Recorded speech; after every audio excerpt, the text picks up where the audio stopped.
Chapter 3. We kept quiet as we kept as quiet as we could, hoping the old man wouldn't see us and would go right on past.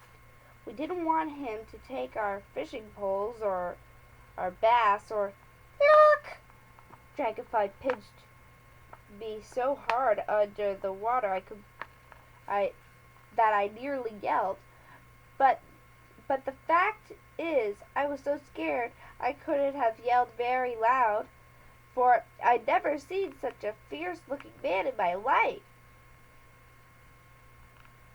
He spied our clothes, Dragonfly said. Sure enough, he had. He was pushing his way through the tall weeds straight toward them.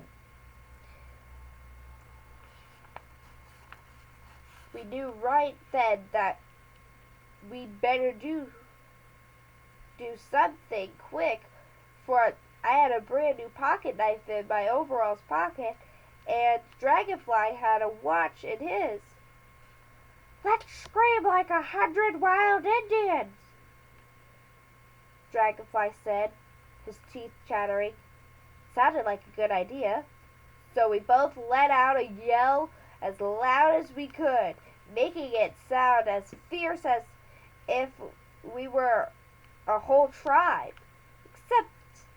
Except that I knew it must have sounded like two kids, half scared to death, which we were.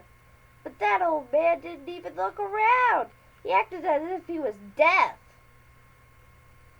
Now he was standing right where our clothes were hanging, and in a second he was going through our pockets. He found Dragonfly's watch first and held it up in the sunlight close to his big dark glasses when he brushed it against his white whiskers, put it to his ear and listened, then shook his head as if he couldn't hear a thing.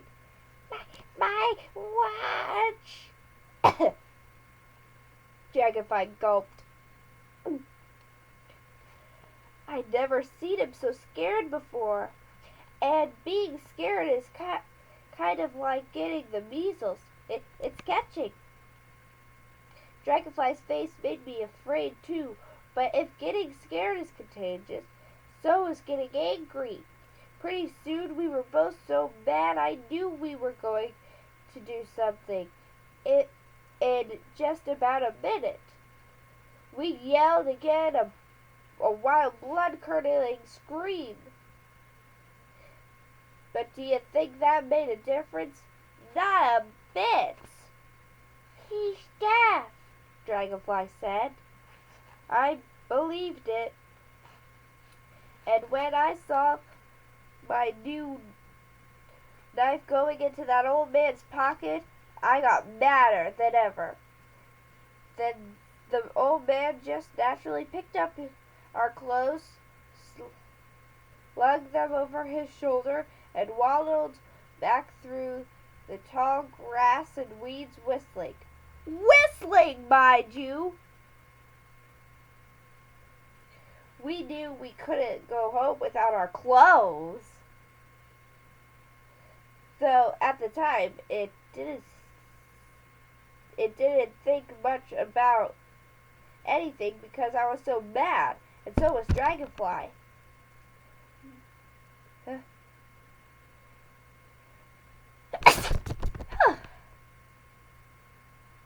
Where was I?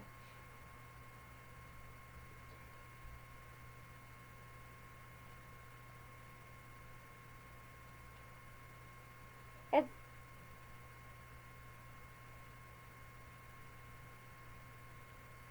we would have to do something, and you bet our life we did. We climbed up the creek bank, picked up a couple of clubs, and whooped it up, yelling, "Coming! Come back here with our clothes! Stop, or we'll shoot!"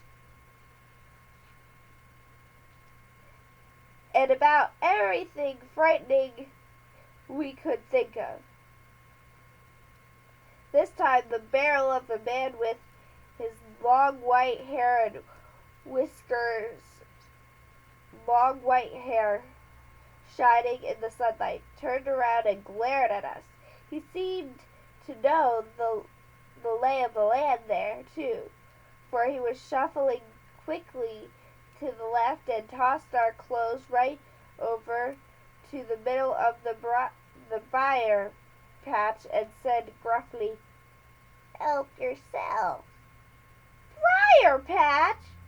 Why, we'd be scratched half to death trying to get our those clothes.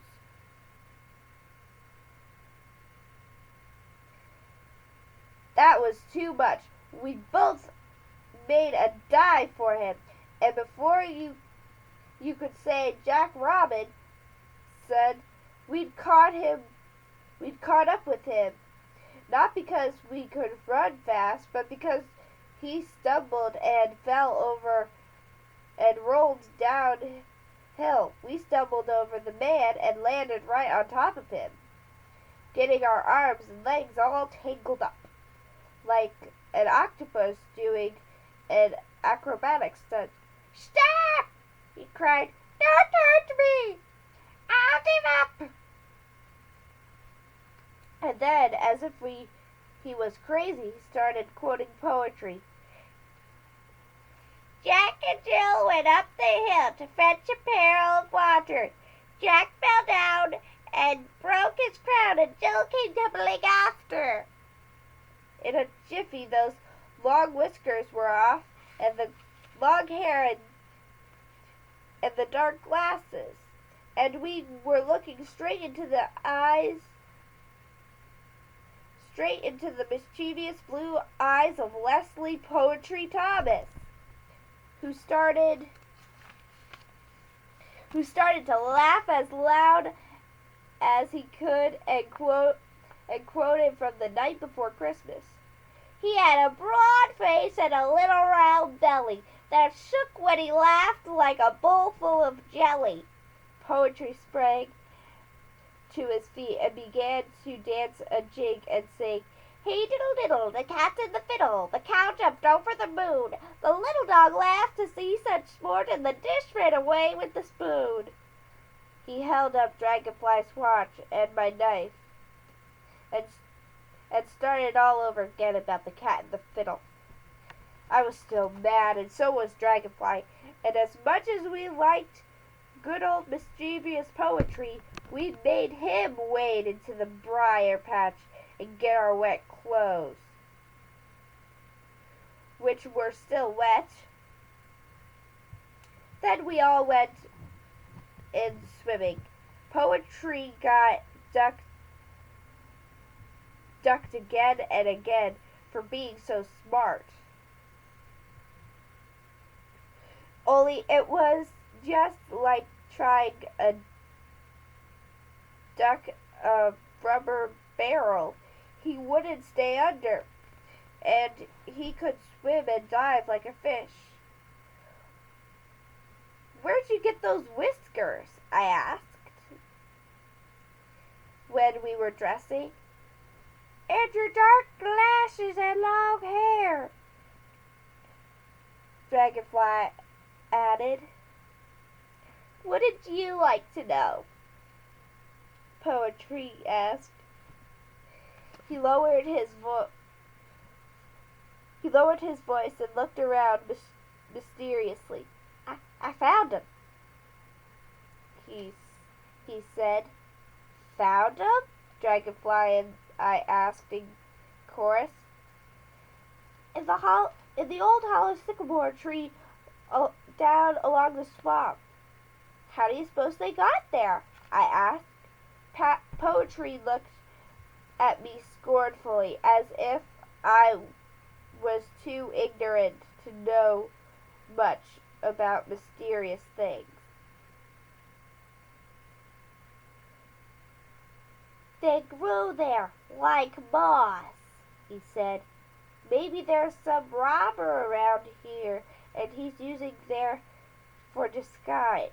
for a disguise," Dragonfly said, trying to put on the dark glasses.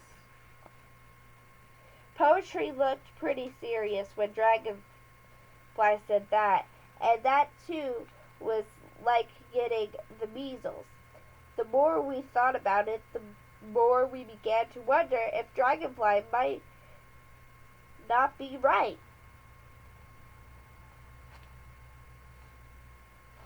That old sycamore was the biggest tree around here. 3 or 4 feet from the ground was a big opening inside. Inside it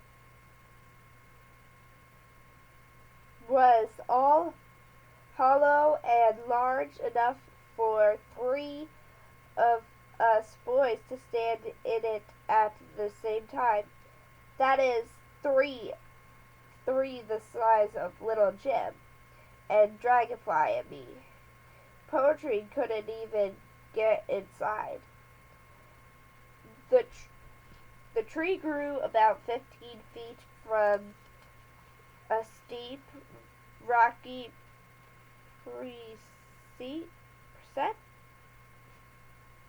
precise that dropped straight down to Sugar Creek. It was an awfully lonely place down in that part of the woods, and none of us boys were ever went there alone because our folks didn't want us to. But sometimes we went there to get together. Somebody had started a rumor that the old swamp was haunted, and that meant ghosts. While none of us boys believed in ghosts, we weren't exactly hoping to meet one without Big Jim along, who could have made short work of any ghost in a jiffy. He was so strong, but poetry, you couldn't ever tell what he was going to do next. And as I told you, he'd already made up his mind he was going to be a detective when he grew up, and he wasn't afraid of anything. The three of us stood there, sober-faced, talking about what we'd better do. Each of us tried on the disguise just to see how we looked with it. Then all of a sudden, it was 5 o'clock, and we knew we'd better be getting home quick, or our folks would be worried about us. That was one of Big Jim's rule. We weren't to cause our parents any worry if we could help it. Dragonfly made me take the fish, even though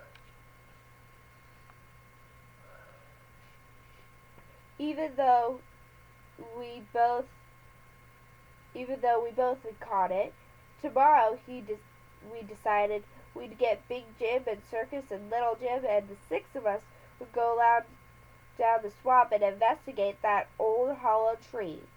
We'd sneak up on the place and attack it from ambush. Of course, there wasn't anything to do, but you never could tell.